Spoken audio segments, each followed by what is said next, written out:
আউযু বিল্লাহি মিনাশ শাইতানির রাজিম বিসমিল্লাহির রহমানির রহিম। আমরা প্রথম যে আইনটা রিভিশন দিব সেটা হচ্ছে অস্ত্র আইন। আমরা এখানে রিভিশন দিব যার মনে করেন এই ধারার সমস্যা তারা মেইন ক্লাসগুলো চেয়ে নেবেন বা যার কাছে আছে রিভিশন দিয়ে নেবেন। আর যদি কারো সমস্যা ফেস করেন মেইন ক্লাসগুলো আমার কাছে আছে, রেকর্ডিং দিয়ে দিব, সমস্যা নেই। অস্ত্র আইন 1878 সালে অস্ত্র আইন 11 নম্বর আইন সংশোধন সর্বশেষ 2002। 1878 সালে অস্ত্র আইন সংশোধন 2002 সর্বশেষ সংশোধন 2002 11 নম্বর আইন। আচ্ছা, এই সঙ্গে নাম্বার নিয়ে একটু ঝামেলা আছে, নাম্বার দরকার নেই আপনাদের, খালি সারাটা পড়লেই হবে। একের খ অস্ত্র, অর্থাৎ যে অস্ত্র কোন কোন ব্যক্তি অস্ত্র ব্যবহার করতে পারবেন, এক্ষেত্রে কোন কোন ব্যক্তি অস্ত্র ব্যবহার করতে অস্ত্রের লাইসেন্স প্রয়োজন হবে না। সেনা, নৌ, বিমান বাহিনীর, আনসার সশস্ত্র বাহিনী বা ক্ষমতাপ্রাপ্ত ব্যক্তিগণ অস্ত্র ব্যবহার করতে কোনো লাইসেন্স প্রয়োজন হবে না। অস্ত্র আইনের একের খ পিআরবি 88 গ 1012 গ, এটা হচ্ছে একের খ গেল। আর চার দ্বারা বলতে সংজ্ঞা কি কি বলা হয়েছে, অস্ত্র শস্ত্র গোলা বারুদ কামান আর সামরিক ভান্ডার লাইসেন্স, এটা হচ্ছে চার ধারা।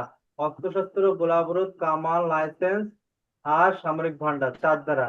পাঁচ ধারা বলেছে অস্ত্র উৎপাদন রূপান্তর বিক্রয়, অস্ত্র উৎপাদন রূপান্তর বিক্রয় করা যাবে না, নিষিদ্ধ পাঁচ।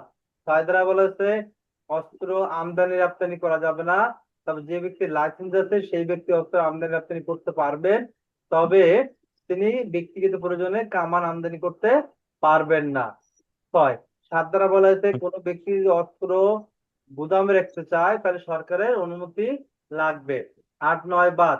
দশ দ্বারা বলছে সরকার যদি চায় যে কোনো ব্যক্তি অস্ত্রের পরিবহনের উপর নিষেধাজ্ঞা দিতে পারে, অর্থাৎ সরকার যদি মনে করে এই জেলা এই উপজেলা এই বিভাগের পথ দিয়ে এই চলাচল নিষেধাজ্ঞা দিতে পারে।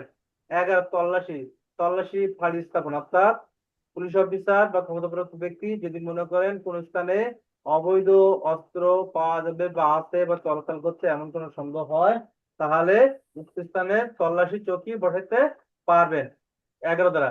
12 দ্বারা বলেছে কোনো ব্যক্তি যদি অস্ত্র নিয়ে সন্দেহজনক ভাবে চলাচল করে তাহলে ওই ব্যক্তির অস্ত্র পুলিশ অফিসার ম্যাজিস্ট্রেট জনসাধারণ যে কোনো ব্যক্তি আটক করতে পারবেন। এখানে এমসিকিউ প্রশ্ন হলো তিনটা জিনিস কার্যক্রম আছে এখানে। প্রথম, জনসাধারণ যদি গ্রেপ্তার করে কার কাছে নিয়ে যাবে, পুলিশের কাছে। আর একটা গেল আর এমসিকিউ হতে পারে পুলিশ যদি গ্রেপ্তার করে কার কাছে নিয়ে যাবে, ম্যাজিস্ট্রেটের কাছে। ঠিক আছে। আর যদি লাইসেন্স কোন ব্যক্তির কাছে অস্ত্র থাকে তাও যদি সন্দেহজনক পরিস্থিতি চলাচল করে তাহলে তাকেও কিন্তু গ্রেপ্তার বা আটক করা যাবে। 12 ধারা।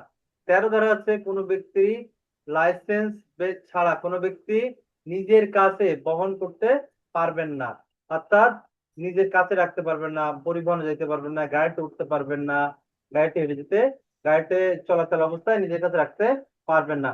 14 ধারা বলছে যে অনুমতি স্থান ব্যতীত অন্য কোনো স্থানে অস্ত্র রাখা যাবে না। 15 ধারা বলছে যে সকল জায়গা লাইসেন্স রাখার শর্ত সাপেক্ষে চুক্তি আছে সেই সকল জায়গা ছাড়া অন্য কোনো স্থানে অস্ত্র লাইসেন্স অস্ত্র রাখা যাবে না। 16 ধারা বলছে অস্ত্রের লাইসেন্স বাতিল বা বাতিল হলে কি করতে হবে, অর্থাৎ কোনো ব্যক্তির অস্ত্রের লাইসেন্স যদি বাতিল হয়ে যায় তাহলে নির্দিষ্ট ডিলারের নিকট বা থানায় জমা দিতে হবে। এটা বললাম আমরা 16 ধারা। তাহলে 16 ধারা আর 17 ধারা বলছে বিধিনিষেধ, অর্থাৎ অস্ত্রের যে লাইসেন্স দিছে এই লাইসেন্সের বিধিনিষেধ, অর্থাৎ কি কি শর্ত সাপেক্ষে দিবে, কোন শর্ত মানতে হবে কোনটা মানতে হবে না, এটা হচ্ছে বিধিনিষেধ, অর্থাৎ 17 ধারা। 17 ক ধারা বলা আছে কোনো ব্যক্তি অস্ত্র নিয়ে চলাচলের উপর যদি শর্ত সাপেক্ষে যদি মনে করেন তাহলে তিনি বিধিনিষেধ আরোপ করতে পারেন বা লাইসেন্স বাতিল বা স্থগিত করতে পারেন। এক্ষেত্রে পুলিশ পারেন, ম্যাজিস্ট্রেট পারেন, বাতিল করতে পারেন ম্যাজিস্ট্রেট, বা উক্ত ব্যক্তিকে আটকও করতে পারবেন। 17 ক 18 ধারা লাইসেন্স বাতিল ও স্থগিত কে করতে পারেন, জনসাধারণ শান্তি শৃঙ্খলা রক্ষা করার প্রয়োজন রক্ষার্থে যদি মনে করেন লাইসেন্স প্রদান কমিশনার আবার জেলা ম্যাজিস্ট্রেট লাইসেন্স বাতিল ও স্থগিত করতে পারেন। এছাড়াও যদি মনে করেন যে জজ অর্থাৎ অস্ত্র আইনে দণ্ড প্রদানকারী ব্যক্তি অর্থাৎ কি বলে ওটা, যে ম্যাজিস্ট্রেট, এটা যদি মনে করেন বাতিল বা স্থগিত করতে পারেন। 18 19 ধারা আছে অস্ত্র আইনের শাস্তি। 19 ক আছে আগ্নেয়াস্ত্র শাস্তি। আর 20 ধারা আছে কোনো ব্যক্তি যদি 5, 6, 10, 14, 15 ধারা লঙ্ঘন করে অর্থাৎ গোপনে অস্ত্র নিয়ে চলাচল করে তার শাস্তি। কিসের ক আছে কোনো ব্যক্তি যদি গোপনে অন্য কোনো ব্যক্তিকে হত্যা করার উদ্দেশ্যে অস্ত্র নিয়ে চলাচল করে তার শাস্তি। 20-এর ক 21 ধারা আছে 19, 20 ধারা যদি কোনো অস্ত্রের কোনো অপরাধ করে এই অপরাধের সাথে জন্য যদি কোনো শাস্তির বিধান না থাকে তাহলে 21 ধারা তার শাস্তি হবে। 22 ধারা বলতে লাইসেন্স বিহীন অর্থাৎ যে ব্যক্তি লাইসেন্স এমন ব্যক্তির কাছে কোনো অস্ত্র ক্রয় করাও যাবে না আবার রাখাও যাবে না। 23 ধারা বলছে যদি অস্ত্র আইনে এমন কোন অপরাধ করে যে অপরাধে কোথাও শাস্তির বিধান নেই তাহলে তো শাস্তি হবে। 23 ধারা। 24 ধারা বলতে লাইসেন্স অস্ত্র বাতিল বা বাতিল করতে হবে অর্থাৎ কোনো ব্যক্তি তদন্তকারী কর্মকর্তা তদন্ত করার সময় যদি কোনো ইয়ে পায় কি পায় ওই অস্ত্র সাথে গাড়ি ঘোড়া বা জিনিসপত্র অন্যান্য জিনিসপত্র পায় আদালত চাইলে এগুলো বাতিল করতে বাতিল বা বাজেয়াপ্ত করতে পারবেন। 24 ধারা। 25 ধারা বলা হয়েছে যে তল্লাশি অর্থাৎ কোন স্থানে যদি অস্ত্র আছে এমন কোন সন্ধান পান বা যদি নিউজ আসে তাহলে ম্যাজিস্ট্রেট উক্ত স্থানে তল্লাশি করার ক্ষমতা দিতে পারবেন অর্থাৎ পরোয়ানা ইস্যু করতে পারবেন। 26 ধারা বলছে সরকার চাইলে যে কোনো ব্যক্তির লাইসেন্স বা অস্ত্রকে আটক বা কি বলে আটক রাখতে পারবেন দখল রাখতে পারবেন। কতদিন এমসিকিউ প্রশ্ন আসতে পারে। কতদিন রাখতে পারেন যতদিন ইচ্ছা ততদিন। 27 ধারা বলছে রেহাই দেওয়া অর্থাৎ সরকার যদি মনে করে কোনো ব্যক্তি সত্য সাপেক্ষে ছাড়াই তার অস্ত্র দিতে পারেন। 28 ধারা বলা হয়েছে যে যে সকল ব্যক্তি গাড়ি চালায় বা ড্রাইভার হেল্পার বা সাধারণ জনসাধারণ ব্যক্তি কোন স্থানে যদি কোনো অস্ত্র সম্পর্কিত তথ্য থাকে তাহলে তিনি অস্ত্র সম্পর্কিত তথ্য দিতে বাধ্য। তবে তিনি তথ্য না দিলে তিনি অপরাধ হিসেবে গণ্য হবে। তবে তিনি কোন ক্ষেত্রে মুক্তি পাবেন তবে তিনি যদি এমন পরিস্থিতি থাকেন যদি সংবাদ দিলে তার গুরুতর আহত বা নিহত সম্ভাবনা থাকে এক্ষেত্রে তিনি তথ্য না দিলেও তার কোনো অপরাধ হবে না। 28 ধারা গেল। 30 ধারা বলছে 19, 14 ধারা অর্থাৎ 13, 14, 15 ধারায় কোনো ব্যক্তি যদি কি করে 1914 থেকে লঙ্ঘন করে তাহলে সেখানে কি করা যাবে তল্লাশি করা যাবে। এটা হচ্ছে 30-এর 30 ধারা। 30-এর কথা বিশেষজ্ঞ মতামত। এখানে প্রশ্ন আসতে পারে যে 30-এর বিশেষজ্ঞ মতামত কখন প্রযোজ্য কখন প্রযোজ্য নয়। আদালত যদি মনে করে তাহলে প্রযোজ্য আর আদালত যদি মনে করে প্রয়োজন নাই তাহলে বিশেষজ্ঞ মতামত প্রয়োজন নাই। 30-এর ক আর 30-এর খ দ্বারা বলেছে অপরাধ তদন্তর সময়সীমা অর্থাৎ প্রথম কয়দিন প্রথম 15 দিন তারপর 60 দিন তারপর 7 দিন তারপর 7 দিন তারপরে 30 দিন। 31 ধারা বলছে এই আইন অন্য কোন আইনে কোনো বাধাগ্রস্ত করবে না। 31। 32 সাথে আদমশুমারি। আচ্ছা এটা গেল আমাদের অস্ত্র আইন ডিভিশন শেষ। এবার আমরা পড়বো হচ্ছে কোনটা প্রকাশ্য আইন। ঠিক আছে এবার পড়বো প্রকাশ্য আইন। আচ্ছা রেকর্ডিং কি আলাদা আলাদা দেওয়া ভালো। এবার আমরা পড়বো প্রকাশ্য আইন ডিভিশন। 1867 সালে জুয়া আইন। এটা কয় নম্বর আইন 2 নম্বর আইন। আর এখানে জুয়া বলতে বলেছে একের জুয়া জুয়া বলতে 22 ধারাকে বোঝানো হয়েছে। 1 ধারা গেল। আচ্ছা 2 ধারা বলছে সম্প্রসারণ অর্থাৎ সরকার যদি মনে করে এই আইন এলাকা স্থান সম্প্রসারণ সংকোচন করতে পারে। 3 ধারা বলা হয়েছে দণ্ড অর্থাৎ কোনো ব্যক্তি যদি জুয়া খেলায় অর্থ জায়গা ঘরবাড়ি অর্থাৎ দিয়ে সাহায্য করে তাহলে তার শাস্তি 3 ধারা। আর 4 ধারাতে কোনো ব্যক্তি যদি জুয়া খেলার স্থানে উপস্থিত থাকে তিনি যদি প্রমাণ করতে না পারেন যে তিনি এই সাথে জড়িত নয় তাহলে তার শাস্তি হবে। তবে তিনি যদি প্রমাণ করতে পারেন যে এই খেলার সাথে তিনি জড়িত নয় তাহলে তিনি এই অপরাধ থেকে রেহাই পাবেন অর্থাৎ তিনি শাস্তিপ্রাপ্ত হবেন না। 4 ধারা। 5 ধারা আছে কোন স্থানে জুয়া খেলা হইলে পুলিশ অফিসার বা জেলা ম্যাজিস্ট্রেট যদি সংবাদ পান তাহলে উক্ত স্থানে কি করতে পারবেন উক্ত স্থানে তিনি তল্লাশি করতে পারবেন বা তিনি যদি পুলিশ অফিসার ভারপ্রাপ্ত কর্মকর্তা নির্দেশ দেন তাহলে তিনি বা ম্যাজিস্ট্রেট নির্দেশ দেন তাহলে তিনি উক্ত স্থানে তল্লাশি আটক গ্রেপ্তার সবকিছুই করতে পারবেন। এটা হচ্ছে 5 ধারা। 6 ধারা বলা হয়েছে জুয়ার আখড়া অর্থাৎ যেখানে জুয়া খেলা হয় সেটা হচ্ছে জুয়ার আখড়া। 7 ধারা বলা হয়েছে নাম ঠিকানা মিথ্যা যদি কোনো ব্যক্তি জুয়ার আখড়া স্থলে যদি কোনো ব্যক্তি গ্রেপ্তার হয় গ্রেপ্তারকৃত ব্যক্তি যদি কোনো নাম ঠিকানা মিথ্যা বলে তার শাস্তি। এটা হলো কত 7 ধারা। 8 ধারা আছে এই যে জুয়া খেলার স্থানে যতগুলো জিনিসপাতি পাইলেন বা সামগ্রী পাইলেন, এগুলো সব ম্যাজিস্ট্রেট চাইলে বাজেয়াপ্ত করতে পারবেন।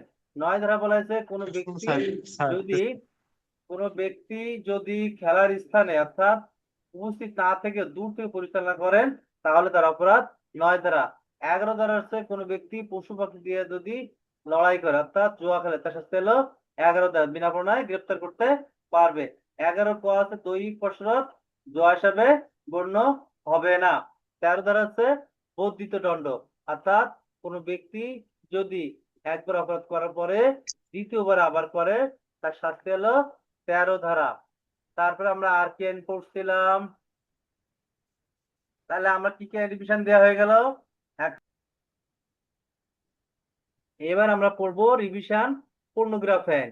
পর্নোগ্রাফি আইন 2012, 9 নম্বর আইন। অর্থাৎ পর্নোগ্রাফি আইন আছে 2012 সালে 9 নম্বর আইন। 2 এর সংজ্ঞা, অর্থাৎ 2 এর ক অপরাধ। অপরাধ বলতে কি বোঝানো হয়েছে আমরা তো সবাই জানি। 2 এর ক হচ্ছে অপরাধ, গ হচ্ছে পর্নোগ্রাফি অর্থ। অর্থাৎ পর্নোগ্রাফি অর্থ কি সেটা বলা হয়েছে, যদি কোনো ব্যক্তি কথা, কাজ, অঙ্গ ভঙ্গি, চিত্রদার মাধ্যমে যে অশ্লীল বার্তা দেয় অর্থাৎ অশ্লীল কার্যক্রম ইঙ্গিত দেয়, সেটা হচ্ছে পর্নোগ্রাফি হিসাবে গণ্য হবে। গ ঘতে বলা হয়েছে পর্নোগ্রাফি সরঞ্জাম। অর্থাৎ কি বলা হয়েছে, সরঞ্জাম বলতে কি বোঝানো হয়েছে, এখানে বোঝানো হয়েছে যে পর্নোগ্রাফি যেখানে রাখা হয়, যে জিনিসটাতে রাখা হয়, যে মেমোরি কার্ড, যে মোবাইল ফোন, যে হার্ড ডিস্ক, যে কম্পিউটার, অর্থাৎ যেখানে সংরক্ষণ করা হয়, সেটা হচ্ছে পর্নোগ্রাফি সরঞ্জাম। একটা হচ্ছে 2 এর ঘ। 4 দ্বারা বলতে পর্নোগ্রাফি সংরক্ষণ, বাজারকরণ, ক্রয় বিক্রয়, বহন, পরিবহন ইত্যাদি নিষিদ্ধ। 4।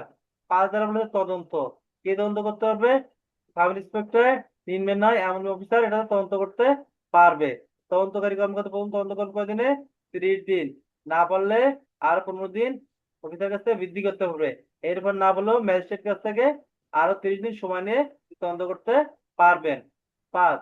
6 আছে কি, তল্লাশি জব্দ। অর্থাৎ পর্নোগ্রাফি যে কোনো স্থানে পাওয়া যায়, তল্লাশি করে জব্দ করতে পারবেন, আটক করে নিতে পারবেন, এবং এই জব্দকৃত মালামাল পরবর্তী সাক্ষ্য হিসাবে ব্যবহার করা যাবে। 7 দ্বারা বলেছে বিশেষজ্ঞ মতামত। অর্থাৎ যে ব্যক্তি এই পর্নোগ্রাফি সম্পর্কে অবগত আছে বা জানেন, তাহলে তিনি এই সম্পর্কে আদালতে তার বিশেষজ্ঞ হিসাবে মতামত দিতে পারবেন। এটা আদালতে গ্রহণযোগ্য। তারা কারা, যারা সার্টিফাইড ব্যক্তি অর্থাৎ যারা অভিজ্ঞ, আইন কর্তৃক স্বীকৃত বা আদালত কর্তৃক স্বীকৃত, সেই সকল ব্যক্তি এটা বিশেষজ্ঞ মতামত দিতে পারবেন। 7 ধারা। 8 ধারা বলেছে কোন ব্যক্তি যদি জ্ঞাতসারে, অজ্ঞাতসারে বা অন্য কোনো ভাবে যদি কি করে, জ্ঞাত, অজ্ঞাতসারে বা অন্য কোনো ভাবে যদি কোনো ব্যক্তি আহ পর্নোগ্রাফি তৈরি করে, চুক্তি করে করার জন্য সম্মত হয়, তার শাস্তি হচ্ছে 8-এর 8-এর 1। আর 8-এর 2 দ্বারা বলেছে এই পর্নোগ্রাফির মধ্যে কোনো ব্যক্তি যে ভয় ভীতি দেখায়, হুমকি প্রদর্শন করে, টাকা দেওয়ার চেষ্টা করে, তার সাথে হলো 8-এর 2। 8-এর 3 দ্বারা বলছে কোনো ব্যক্তি অবৈধভাবে, অনৈতিক ভাবে বা অন্য কোনো ব্যক্তির মানে অশ্লীল কোনো ভিডিও, পর্নোগ্রাফি যদি ইউটিউব, ওয়েবসাইট, অনলাইন বিভিন্ন অনলাইন সাইটে প্রচার করে, তার সাথে হলো 8-এর 3। 8-এর 4 দ্বারা বলতে পর্নোগ্রাফি দ্বারা যে গণউপদ্রব সৃষ্টি করে, তার শাস্তি 8-এর 4। 8-এর 5 দ্বারা বলেছে কোন ব্যক্তি যদি এই পর্নোগ্রাফি নিয়ে পাওয়া যায় অর্থাৎ পর্নোগ্রাফি সম্পর্কে বিজ্ঞাপন দেয়, তার শাস্তি 8-এর 5 দ্বারা। 8-এর 6 দ্বারা বলেছে কোন ব্যক্তি যদি এই পর্নোগ্রাফি দ্বারা অর্থাৎ শিশু দ্বারা যদি কোনো কোন ব্যক্তি শিশুদের পর্নোগ্রাফি তৈরি করে, তার শাস্তি হলো 8-এর 6 দ্বারা।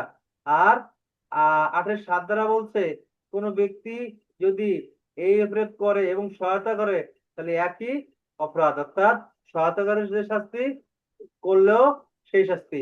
9 দ্বারা বলছে এই পর্নোগ্রাফি আইন কতিপয় ক্ষেত্রে প্রযোজ্য নয়। কোন কোন ক্ষেত্রে, যেক্ষেত্রে শৈল্পিক মূল্য আছে, ধর্মীয় মূল্যবোধ আছে, সেক্ষেত্রে সেক্ষেত্রে এই পর্নোগ্রাফি হিসেবে গণ্য হবে না। অর্থাৎ কোনটা বোঝানো হয়েছে, যেরকম ধর্মীয় মূর্তি যেরকম আছে না, যে হিন্দুদের মূর্তি তৈরি করে, আর আমরা অনেক ধর্মে আছে যেরকম বলা হয় যে এর কাপড় চোপড় নয়, কিন্তু না, এটা কিন্তু খারাপ দৃষ্টি না, ওদের দৃষ্টিতে এটা ঠিক আছে, অর্থাৎ এটা পর্নোগ্রাফি হবে না। আবার দেখবেন যে অনেক মন্দির আছে বা অনেক প্রতিমা আছে যাদেরকে ওদের ধর্মে এগুলো নাই, কাপড় চোপড় লাগে না, এই জন্য এগুলো পর্নোগ্রাফি হিসাবে গণ্য হবে না, অর্থাৎ অশ্লীল হিসাবে গণ্য হবে না। ঠিক আছে। আচ্ছা, এটা 9 ধারা। আচ্ছা, 11 ধারা বিচার পদ্ধতি, 12 ধারা আপিল, 13 ধারা হচ্ছে মিথ্যা মামলা করার দণ্ড বা শাস্তি। কোনো ব্যক্তি যদি মিথ্যা মামলা করে তার শাস্তি হলো 13 ধারা। তাহলে আমরা কি কি পড়লাম? একের ক, দুইয়ের কতে বললাম অপরাধ, গতে বললাম পর্নোগ্রাফি অর্থ কি, ঘতে সরঞ্জাম, 4 ধারা আছে পর্নোগ্রাফি উৎপাদন, রূপান্তর, বিক্রয় নিষিদ্ধ, 5 ধারায় পড়লাম তদন্ত, 6 ধারা পড়লাম তল্লাশি জব্দ, 7 ধারা পড়লাম বিশেষজ্ঞ মতবাদ, 8-এ পড়লাম, দেখো 8-এ বললাম কোন ব্যক্তি যদি পর্নোগ্রাফি তৈরি করে জ্ঞাতসারে অজ্ঞাতসারে চুক্তিবদ্ধ হয় তার শাস্তি 8-এর 1। 8-এর 2 বললাম কোন ব্যক্তি যদি ভয়ভীতি প্রদর্শন করে অর্থাৎ এই পর্নোগ্রাফি নিয়ে হুমকি প্রদর্শনকে টাকা আদায়ের চেষ্টা করে তাহলে 8-এর 2। 8-এর 3-এ বললাম যদি কোনো ব্যক্তি ওয়েবসাইট অনলাইনে সম্প্রচার করে বা প্রচার করে তার শাস্তি 8-এর 3। 8-এর 4 বললাম কোন ব্যক্তি এটা নিয়ে পর্নোগ্রাফি গণপ্রতিরোধ সৃষ্টি করে তার শাস্তি। 8-এর 5 বললাম আমরা যদি এটা নিয়ে বিজ্ঞাপন দিয়ে অর্থাৎ এখানে পর্নোগ্রাফি পাওয়া যায়, এখানে লিফলেট ছড়ানো হয়, এখানে ব্যানার দেওয়া হয় বা এই দোকানে বিজ্ঞাপন দেওয়া যায়, তাহলে শাস্তি হচ্ছে 8-এর 5। 8-এর 6 ধারা বলতে কোনো ব্যক্তি শিশুদের দ্বারা যদি পর্নোগ্রাফি তৈরি করে তার শাস্তি। 8-এর 7 ধারা বলতে কোনো ব্যক্তি যদি কোনো ব্যক্তি যদি এই প্রত্যক্ষভাবে এর সাথে জড়িত থাকে অপরাধের সাথে বা করে বা সহায়তা করে তাহলে তার শাস্তি একই। 9 ধারা আছে ধর্মীয় অপ্রযোজ্যতা, অর্থাৎ যেসব ক্ষেত্রে শৈল্পিক মূল্য বা ধর্মীয় মূল্যবোধ আছে সেক্ষেত্রে পর্নোগ্রাফি হবে না। আর 11 ধারা বিচারপতি, 12 ধারা আপিল, 13 ধারাতে মিথ্যা মামলা করার শাস্তি।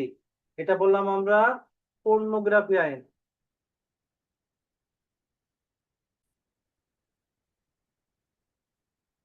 সাক্ষ্য আইন, আচ্ছা সংশোধনীটা পরে দিই, আগে আমরা পুরাতনটা পড়ে নিই, ঠিক আছে। 1872 সালে সাক্ষ্য আইন সংশোধন 2022-এ 20 নম্বর আইন, ঠিক আছে। আর এটা হচ্ছে তিন রেকর্ডিং দিচ্ছি, 1872 সালে সাক্ষ্য আইন সংশোধন 2022 20 নম্বর আইন। আচ্ছা, 1 ধারাতে সীমার কথা বলা হয়েছে, 3 ধারায় বলতে সংজ্ঞা। কি কি সংজ্ঞা?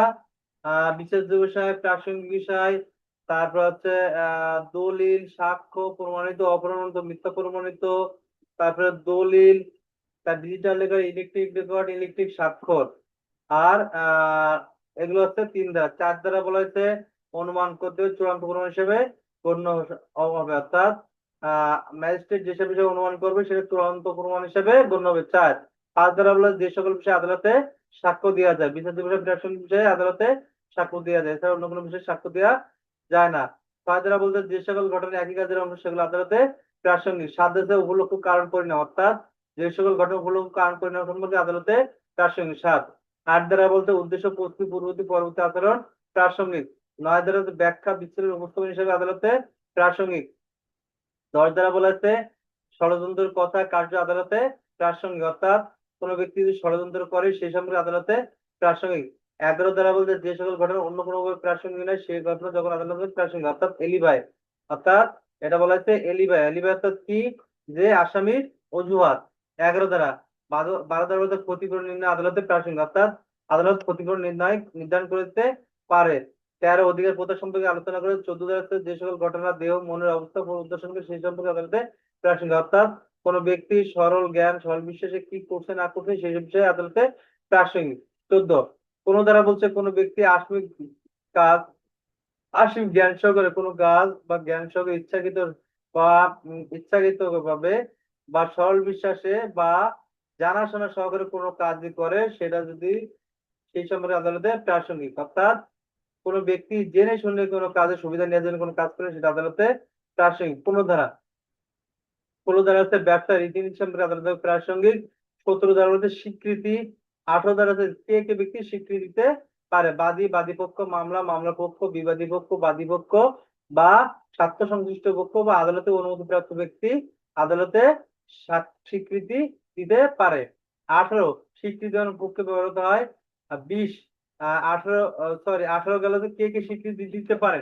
আর 19 ধারা বলছে স্বীকৃতি যখন পক্ষে ব্যবহৃত হয়, একুশ দ্বারা স্বীকৃতি যখন বিপক্ষে ব্যবহৃত হয় তখন সেটা আদালত প্রাসঙ্গিকতা বলা হয়েছে। আর বিশ দ্বারা হচ্ছে স্বীকৃতি নির্ধারণ। বাইশ দ্বারা বলেছে দলিল লিপিবদ্ধ বিষয় সম্পর্কে আদালতে স্বীকৃতি যখন প্রাসঙ্গিক। আর বাইশের ক দ্বারা বলছে ডিজিটাল বিষয় অর্থাৎ ডিজিটাল দলিল সম্পর্কে স্বীকৃতি যখন আদালতে প্রাসঙ্গিক। তেইশ দ্বারা বলেছে দেওয়ানি মামলা সম্পর্কে আদালতে প্রাসঙ্গিক। তেইশ। চব্বিশ আছে ভয় ভীতি প্রলোভন প্রতিশ্রুতি অপরিচিত হওয়ার পরে কোনো ব্যক্তি যে আদালতে সাক্ষ্য দেয় সেটা যখন আদালতে প্রাসঙ্গিক। চব্বিশ ভয়ভীতি অপরিচিত হওয়ার পরে। পঁচিশ দ্বারা বলছে কোনো ব্যক্তি যদি পুলিশ অফিসার কাছে কোনো বিবৃতি প্রদান করে সেটা আদালতে অপ্রাসঙ্গিক। ছাব্বিশ দ্বারা বলছে আসামি যে পুলিশ অফিসার থাকাকালীন কোনো বিবৃতি প্রদান করে সেটা ম্যাজিস্ট্রেট উপস্থিত হয় সেটা আদালতে প্রাসঙ্গিক। 27 দ্বারা বলা হয়েছে যে আসামির নিকট যতটুকু তথ্য পাওয়া যাবে এই তথ্য আসামির নিকট প্রাপ্ত তথ্য তার বিরুদ্ধে ব্যবহার করে সাপেক্ষে ব্যবহার করা যাবে, অর্থাৎ যতটুকু পাওয়া যাবে অতটুকুই তার বিরুদ্ধে ব্যবহার করা যাবে। 27। 28 দ্বারা বলছে প্রলোভন ভীতি প্রতিশ্রুতি অর্থাৎ অপসারণের পরে সে আর কি তখন প্রাসঙ্গিক। 28। আর 29 দ্বারা আছে প্রতিশ্রুতি বিশেষ যত্ন সহকারে বা সতর্ক সহকারে ছাড়া বা মাতাল অবস্থায় যদি কোনো স্বীকারোক্তি আদায় করা হয় সেটা যখন আদালতে প্রাসঙ্গিক। 30 দ্বারা বলা হয়েছে যে কোনো ব্যক্তি যদি স্বীকৃতি যৌথভাবে দিয়ে থাকে তখন প্রাসঙ্গিক আদালতে উপস্থিত হয়। আর যদি যৌথভাবে দেওয়ার সময় যদি একজন ব্যক্তি আরেকজন অবস্থিত কোনো স্বীকৃতি প্রদান করে স্বীকারোক্তি প্রদান করে সেটা আদালতে অপ্রাসঙ্গিক। 31 দ্বারা বলা হচ্ছে স্বীকৃতি চূড়ান্ত প্রমাণ নয় কিন্তু প্রতিবন্ধকতা সৃষ্টি করতে পারে। 32 দ্বারা বলেছে যে কোনো ব্যক্তি যে সকল মৃত নিখোঁজ অর্থাৎ যে সকল ব্যক্তি মৃত নিখোঁজ খুঁজে পাওয়া যায় না, সেই সকল ব্যক্তির স্বীকারোক্তিযোগ্য প্রাসঙ্গিক। 33 দ্বারা বলেছে কোনো ব্যক্তি যদি জবানবন্দি বা স্বীকারোক্তি দেওয়ার পরে মারা যায় হারা যায় নিখোঁজ হয়ে যায় বা খুঁজে পাওয়া যায় না তখন তার স্বীকারোক্তি আদালতে প্রাসঙ্গিক। 34 দ্বারা বলা হয়েছে লিপিবদ্ধ অর্থাৎ দলিল লিপিবদ্ধ বিষয় যখন আদালতে প্রাসঙ্গিক। আর 34 আরেকটা কথা বলা হয়েছে সেটা হচ্ছে ডিজিটাল আকারে সার্ভে রেকর্ড কিন্তু কোনো জিনিস আদালতে যখন প্রাসঙ্গিক। 35 সাথে কর্তব্য সম্পাদনকালে দায়িত্ব সম্পাদন করে কার্যক্রম আদালতে প্রাসঙ্গিক। 36 মানচিত্র চার্ট সরকার গৃহীত দলিল বা সরকারের নকশা এগুলো আদালতে যখন প্রাসঙ্গিক। 37 দ্বারা বলেছে যে আইনের বিজ্ঞপ্তি সম্পর্কে আদালতে তখন প্রাসঙ্গিক। 38 দ্বারা আইনের গ্রন্থ সম্পর্কে আদালতে প্রাসঙ্গিক।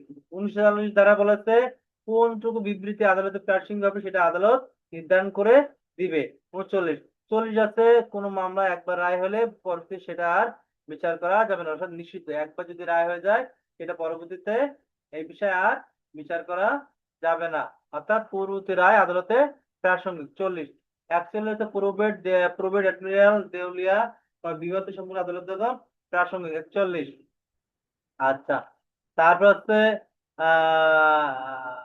45। 45-এ বিশেষজ্ঞ মতামত। 45-এ গ আছে ডিজিটাল সম্পর্কে মতামত সম্পর্কে আদালত প্রাসঙ্গিক। 46 হচ্ছে বিশেষজ্ঞ সংশ্লিষ্ট বিষয় আদালতের প্রাসঙ্গিক। 47 হস্তাক্ষর সম্পর্কে আদালতের প্রাসঙ্গিক। 47-এর ক দ্বারা বলা হয়েছে যে ডিজিটাল হস্তাক্ষর সম্পর্কে আদালতে প্রাসঙ্গিক।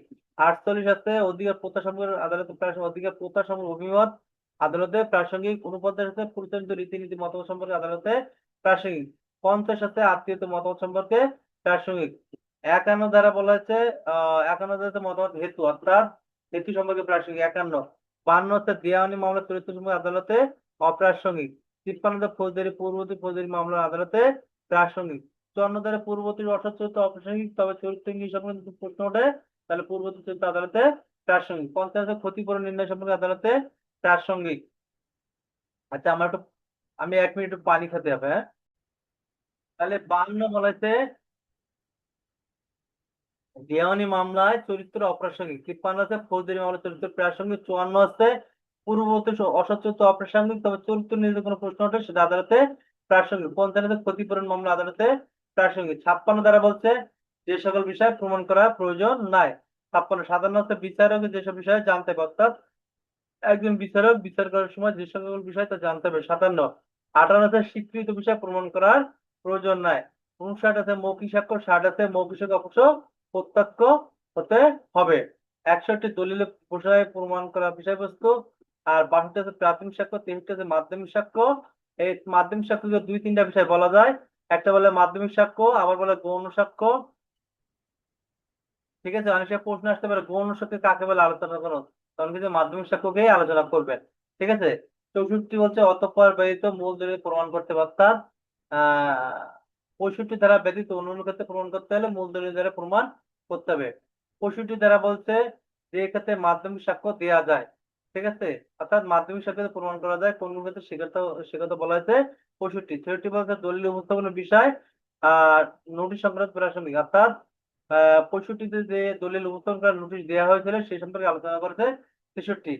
67-তে বলা আছে দলিল উপস্থাপন, অর্থাৎ কোনো ব্যক্তি দলিল যে লিখছে তার স্বাক্ষরের প্রমাণ। 67 কোয়া আছে ডিজিটাল হস্তান্তর সম্পর্কে প্রমাণ, অর্থাৎ 68 বলছে যে দলিল সত্যায়ন করা প্রয়োজন তার প্রমাণ, অর্থাৎ যে ক্ষেত্রে দলিল সত্যায়ন করা প্রয়োজন সেক্ষেত্রে বলেছে 68। 69 বলা হয়েছে যে ক্ষেত্রে সত্যায়নকারী পাওয়া যায় না সেক্ষেত্রে প্রমাণ, অর্থাৎ সত্যায়নকারী না গেলে প্রত্যায়নকারী প্রমাণ করা যায়।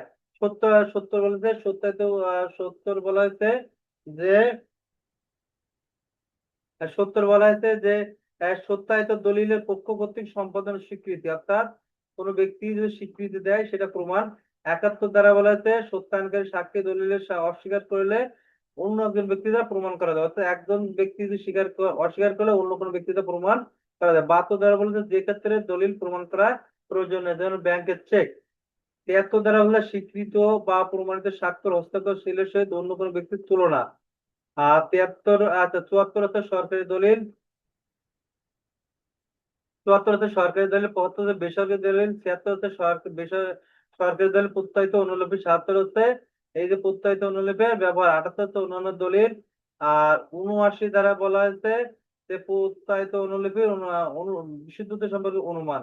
80 হচ্ছে কি বলছে লিপিবদ্ধ সাক্ষ্য সম্পর্কে অনুমান, অর্থাৎ 81 বলছে গেজেট দলিল সম্পর্কে অনুমান, 81 ডিজিটাল গেজেট সম্পর্কে অনুমান। আর 83 আছে মানচিত্র নকশা চার্ট সম্পর্কে অনুমান। আর 84 আছে আইন আদালতের রিপোর্ট সম্পর্কে অনুমান। 85 আছে মুক্তানামা সম্পর্কে অনুমান। 85 ক, আচ্ছা ওটা পরে দিব। আর 86 আছে বিদেশি বিভাগের নথি সম্পর্কে অনুমান। 87 আছে পুস্তক মানচিত্র চার্ট সম্পর্কে অনুমান। 88 তারপত্র সম্পর্কে অনুমান। 88 ক ডিজিটাল তারপত্র সম্পর্কে অনুমান অনুমান।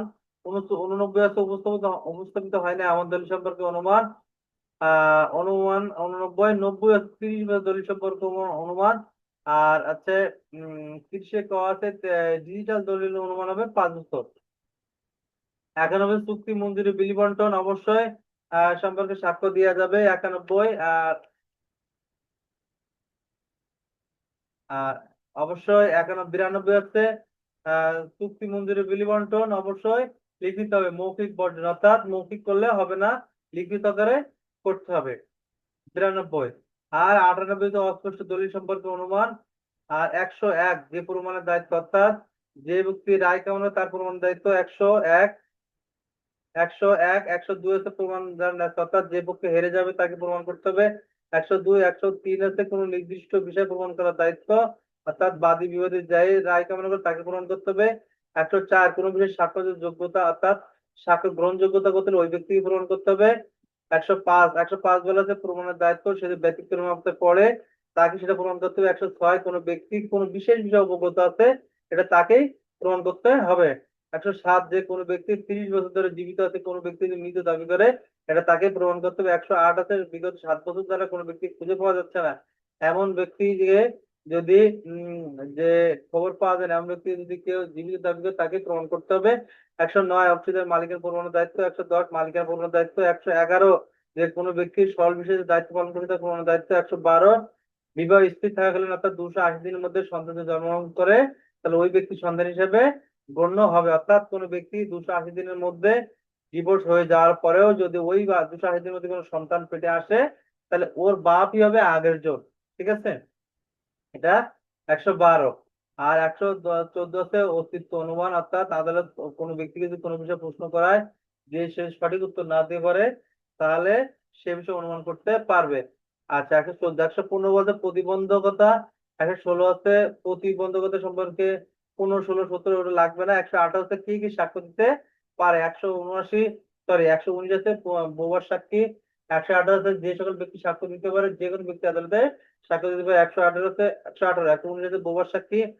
119 বলা হয়েছে যে লিখিত সাক্ষী তখন মৌখিক সাক্ষী হিসেবে গণ্য হয়। 119, 120 হচ্ছে দেওয়ানি মামলা ক্ষেত্রে স্বামী স্ত্রী, স্ত্রী স্বামীর ক্ষেত্রে সাক্ষ্য দিতে পারবে। 121 জজ ম্যাজিস্ট্রেট সাক্ষ্য দিতে পারবে। 122 বিবাহ বজায় থাকাকালীন একজন ব্যক্তি আরেকজন ব্যক্তি সাক্ষ্য দিতে পারবে না, তবে যদি বিবাহ বিচ্ছেদ হয় বা অপসারণ হয় তাহলে সাক্ষ্য দিতে পারবে। 123 রাষ্ট্রপতির সাক্ষ্য দেওয়া যাবে না।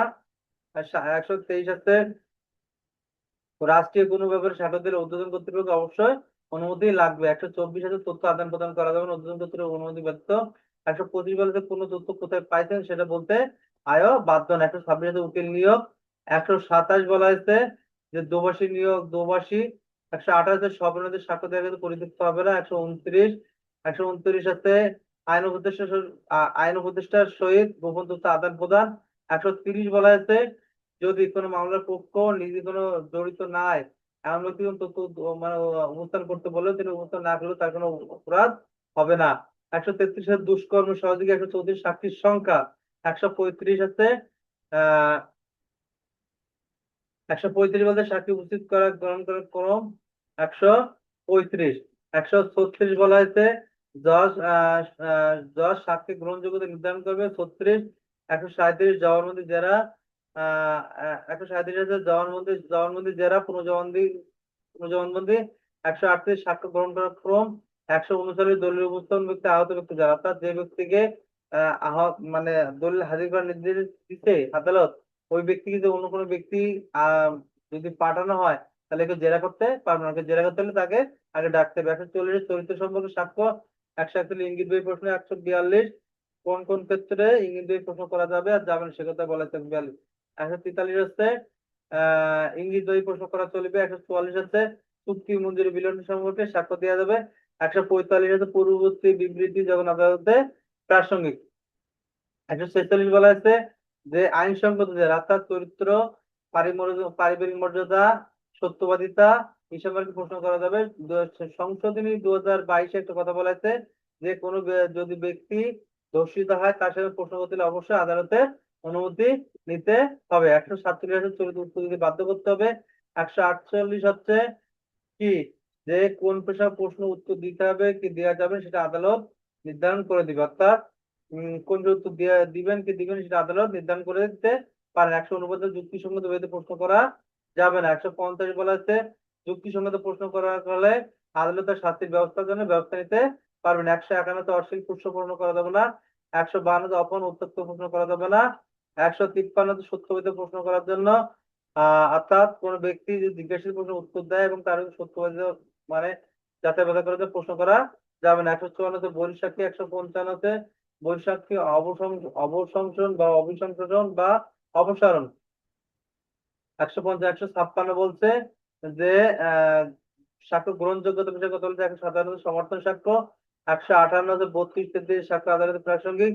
159 স্মৃতি পুনর্জীবিতকরণ। 160 অর্থাৎ 160 বলছে 159 স্মৃতি সাক্ষ্য সাক্ষ্য দেওয়া যাবে অর্থাৎ 59 স্মৃতি পুনর্জীবিত করলে 160 এর সাক্ষ্য দেওয়া যাবে। 161 স্মৃতি পুনর্জীবিত বিষয়ে অধিকার অর্থাৎ বিরোধী পক্ষ প্রশ্ন করতে পারবে। 162 বলতে দলিল উপস্থাপন করতে গেলে অবশ্যই দলিল উপস্থাপন করবেন।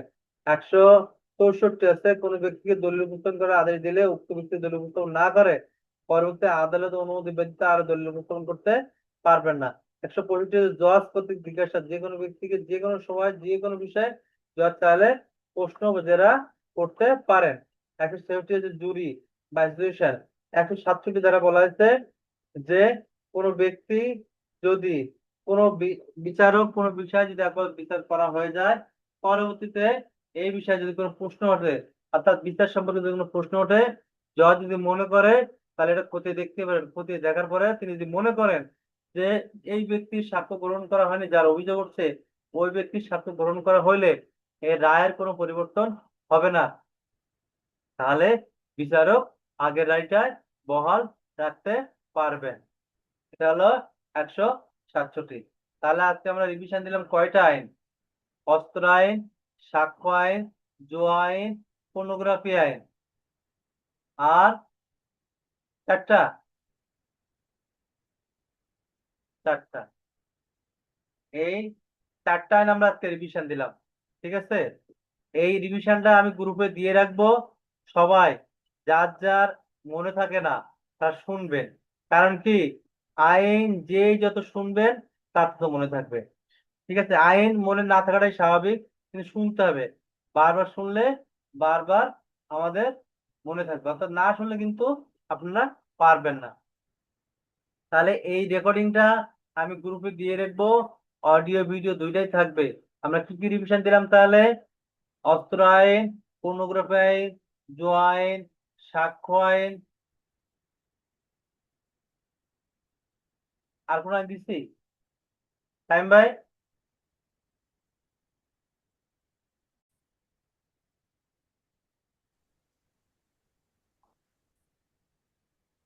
শুনেন, আমি মনে করেন 20টা আইন জানি। 20টা আইন জানার পরে আমি খাতায় একটা আইন লিখতে পারলাম না, বা প্রশ্ন উত্তর লিখতে পারলাম না, তাহলে কি আমার এই আইন জেনে লাভ আছে? লাভ নাই। আমি আইন জানি, আমি খাতায় লিখতে পারলাম না, আমার রেজাল্ট ভালো হলো না। অর্থাৎ সবাই প্র্যাকটিস করবেন এবং লিখবেন।